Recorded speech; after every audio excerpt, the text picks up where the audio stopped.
military hospital ships in waters off the Arabian Peninsula. So that's the reason that It expects Iraq. We'll have more of these pictures taken today of a raid of an ammo dump near Kuwait City after the Pentagon briefing. Let's return to that briefing now. I was talking about the fact that under this new level of presidential call-up authority, reservists could be on active duty for a year, and I'm asked just to remind you that that is a year of consecutive service. Can you give us any detail on the incident with the frigate and the U.S. Army helicopters and how they managed to capture the platforms that had the Iraqis? I don't have any more detail beyond what General Johnson told you this morning. Let me just go through a couple of other numbers, and then we'll wrap this up here. Let me just go through these numbers here. What's the number of U.S. aircraft down? 5 U.S. aircraft, 1 U.S. Navy F/A-18 Hornet, 2 U.S. Navy A-6E Intruders, 1 Air Force F-15E Strike Eagle, and 1 Marine Corps OV-10A Bronco. And then, as you know from General Johnson's briefing this morning, 1 F-4G Wild Weasel crashed as the result of mechanical problems. In terms of coalition aircraft shot down, the number is 4, 1 Italian Tornado, 2 British Tornadoes, and 1 Kuwaiti A-4 Skyhawk. In terms of how many Iraqi aircraft have been shot down, the number is 10. 6 were MiG-29 Fulcrums, 3 were F-1 Mirages, and 1 is believed to be a MiG-23 Flogger. I don't have numbers on the others. In terms of U.S. forces in the theater, over 460,000, and rough breakdowns by service. For the Army, 250,000. For the Navy, 75,000. For the Marine Corps, 85,000. And for the Air Force, 50,000. In terms of ships in the theater of operations, the number is over 100. And we usually, those of you who attend these briefings regularly, we usually break these numbers down by specific waters, but we're not going to do that for now. We're just going to give you the total number of ships in theater. Any other? We'll take 1 or 2 more and then need to wrap it up. You also put out today that Secretary Cheney activated Stage 2 of the Civil Reserve Air Fleet plan. Because of the shutdown of Eastern Airlines, is it possible that all your 181 planes that you now need could be just easily procured just going to the Eastern CEO? Well, that's an interesting idea.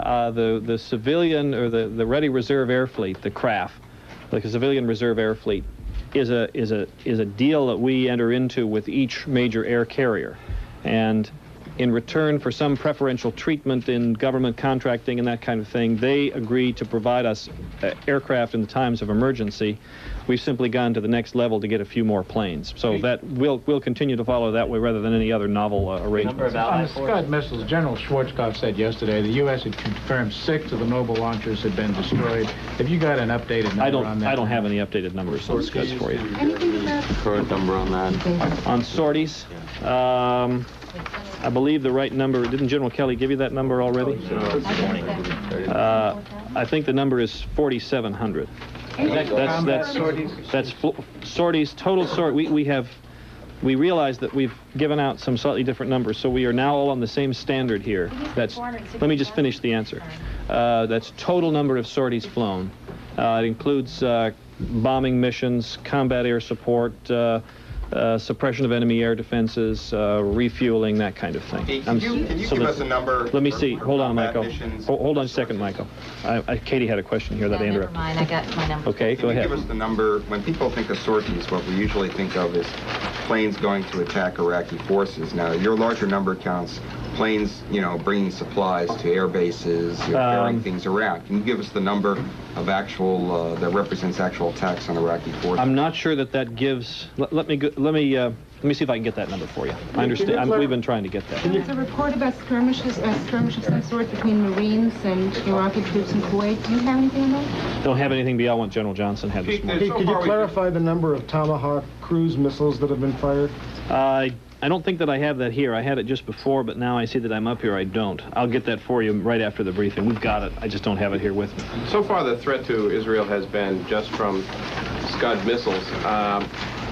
What is the level of confidence that, obviously Israel has a vaunted air force, but what is the level of confidence that an Iraqi air raid by aircraft could be repelled before it reached Israeli airspace. That's hypothetical. I'm not going to speak on the capabilities of the Israeli Air Force. Can you take Final question? Can you take a swing? Are the Scud missiles the only ballistic missiles, medium-range ballistic missiles, been fired in this war? As far as I know. The Saudis have not fired their Chinese-made CSS-2 missiles?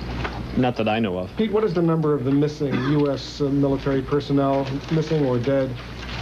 The number of U.S. pilots missing is 9. What about the attack on the platform? I don't have the Allied number. Sorry? The attack on the oil platform that we recaptured. Were there any casualties in that? There were no U.S. casualties, and I don't know about Iraqi casualties. Okay, the number, thank you, Colonel Monteverde, the number of cruise missile launches since the beginning of the operation, right? Yes. Is 216. Okay? Thank you all. How many Iraqi POWs? I'm sorry. This is absolutely the last one. Go ahead. 9 pilots missing, Yes. but now there's 2 more planes down from yesterday. Did each of those planes have only 1 crew?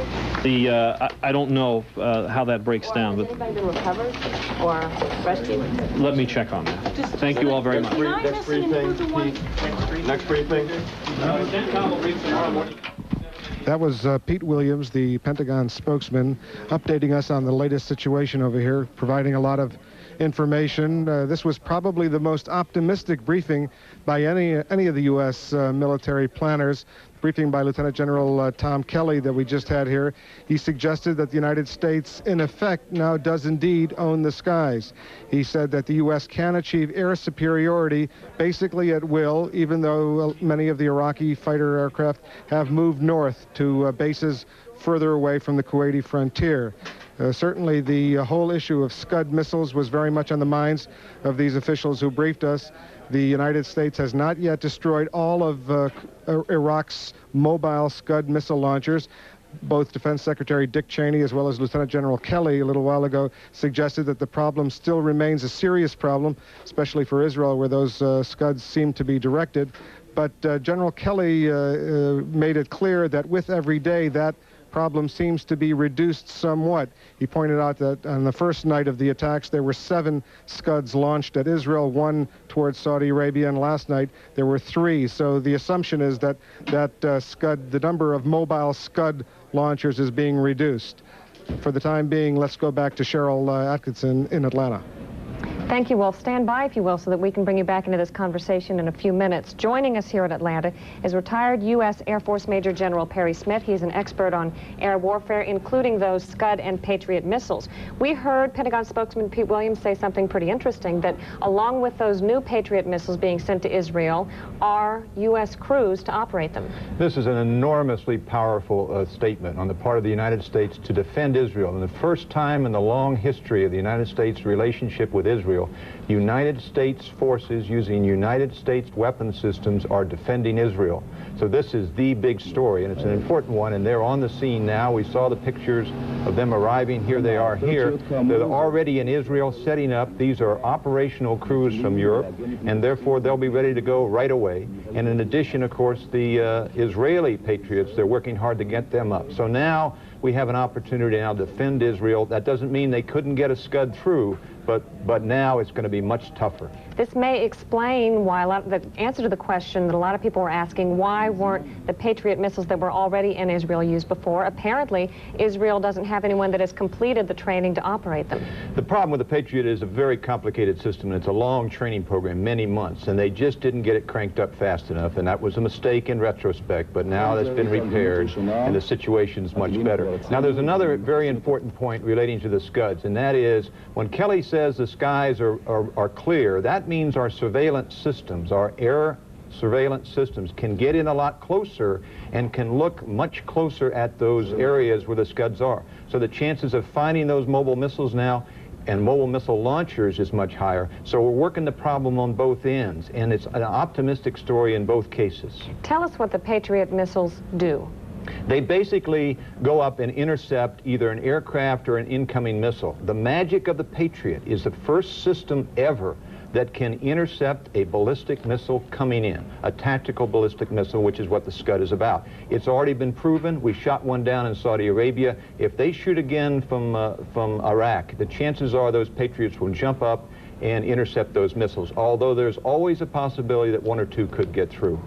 Now, how successful is the Patriot missile in deflecting or actually exploding in the air those Scud missiles that would come over? You said there's still a chance that a Scud missile could come through. There's still a chance that they'd come through. They'd intercept them pretty high in the air, and so and blow them up in the air, way high in the air. So as far as having any real problem of residual problems, there may be some pieces that would come back down, but only an occasional one should get through now, if any. So the situation is dramatically improved over the course of the last few hours. General Smith, this is Wolf Blitzer at the Pentagon. Quick question that I wanted to ask you. The General Kelly suggested that if he were Saddam Hussein, he would not be very proud of the way his forces have behaved so far. What was the upshot of what he was trying to suggest? What signal was he sending? Well, we have not seen much aggressive action on the part of the Israeli military. For instance, their Air Force had an opportunity early on to come up and see if they could take us on in the early part of the war, and they did not do that. That's a lack of aggression. We haven't seen any offensive move on their ground forces. And so we don't know whether that's because they're ordered not to do that or because they lack aggressive tendencies, but it's not been an impressive performance. And General, when he suggests that the bomb damage assessment reports, the BDA, are not yet complete, what exactly, could you walk us through that? What exactly does General Kelly have in mind? I think specifically he's talking about us going against the sheltered aircraft. We go against the shelters, we get bombs on the shelters and in the shelters, but we can't look inside the shelters to see, one, whether we just destroyed the airplane inside the shelter or whether there was an airplane there at all. So bomb damage assessment is easier on open targets, but very difficult when you're going inside of shelters, and I think that's what he's talking about. Let's go back to those pictures now that we've just received in, taken from the nose cone of a French Jaguar jet 30 kilometers south of Kuwait City. It's a raid on an ammunition dump. Can you tell anything from these besides that? Very important things here. Now notice how low he is. He is really coming in low, and notice now that his system is tracking that thing, and it is a missile now. It is not a bomb, and you'll see it coming in on the left-hand side. It's being forward moved, and there it hits. And so consequently, and now here I think what you're seeing is the first pictures of cluster bombs, which are used against runways and so forth. Another shot of this thing. Now, notice how close he is taken from the airplane. The French fly very, very low and very fast, and you get a good feeling for the tactics, and the French pilots are marvelous pilots. The British have the same techniques, and those are very good pictures of the kind of contribution that the Allied forces are making to this campaign. This is the same tape recycling pictures in slow motion over and over again. Apparently the jet that shot this video was one of 12 such jets that went out on a mission. The only resistance they got, we are told, is some AK-47 fire from the ground. All the aircraft returned to base except one was slightly damaged. What is the danger to these jets that fly low and fast? What kind of resistance? The biggest problem they've got there is the small arms and the smaller caliber anti-aircraft artillery. They throw a lot of stuff up, and you're liable to drive through it. The SAM is unlikely to get it. The surface-to-air missile is unlikely to get it. The bigger artillery is not likely to get it.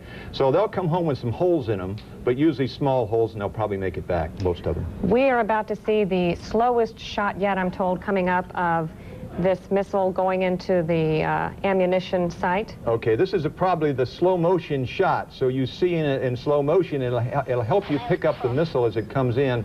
And this, I'm a little lost on this particular picture. It's coming. Okay. Hang with it here. We'll see this in a minute, and it'll come up in slow motion, which will make it a little easier to understand. You'll see, I think you'll see the building in a second here.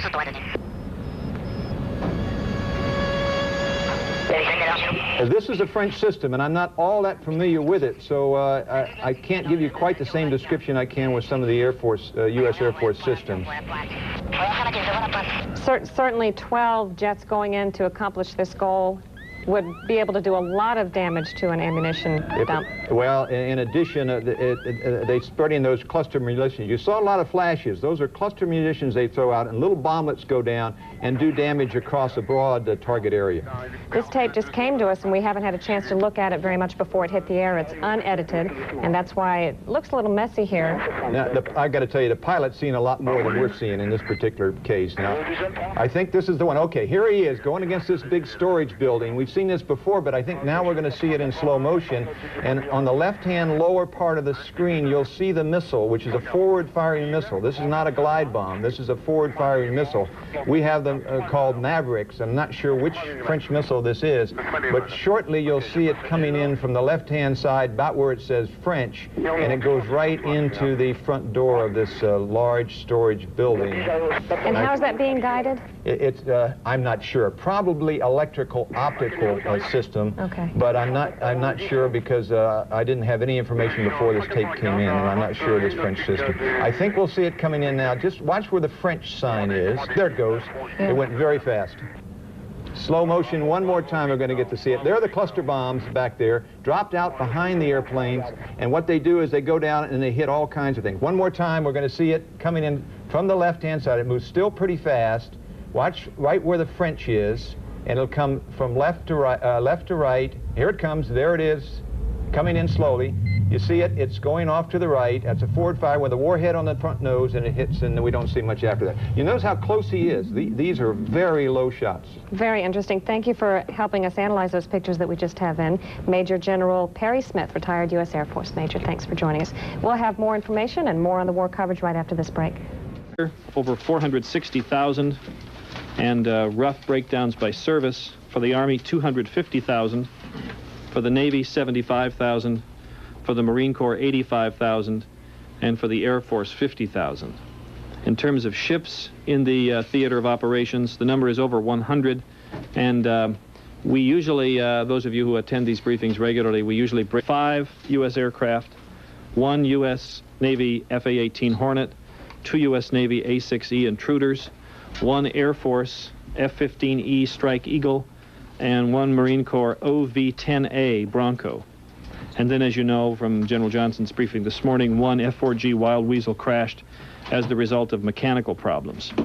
In terms of coalition aircraft shot down, the number consecutive service. Can you give us any detail on the incident with the frigate and the U.S. Army helicopters and how they managed to capture the platforms that had the Iraqis? I don't have any more detail beyond what General Johnson told you this morning. Let me just go through a couple of other numbers, and then we'll wrap this up here. Number of, let me just go through these numbers here. What's the number of U.S. aircraft down? There is 4, 1 Italian Tornado, 2 British Tornadoes, and 1 Kuwaiti A-4 Skyhawk. In terms of how many Iraqi aircraft have been shot down, the number is 10. 6 were MiG-29 Fulcrums, 3 were F-1 Mirages, and 1 is believed to be a MiG-23 Flogger. I don't have numbers on the others.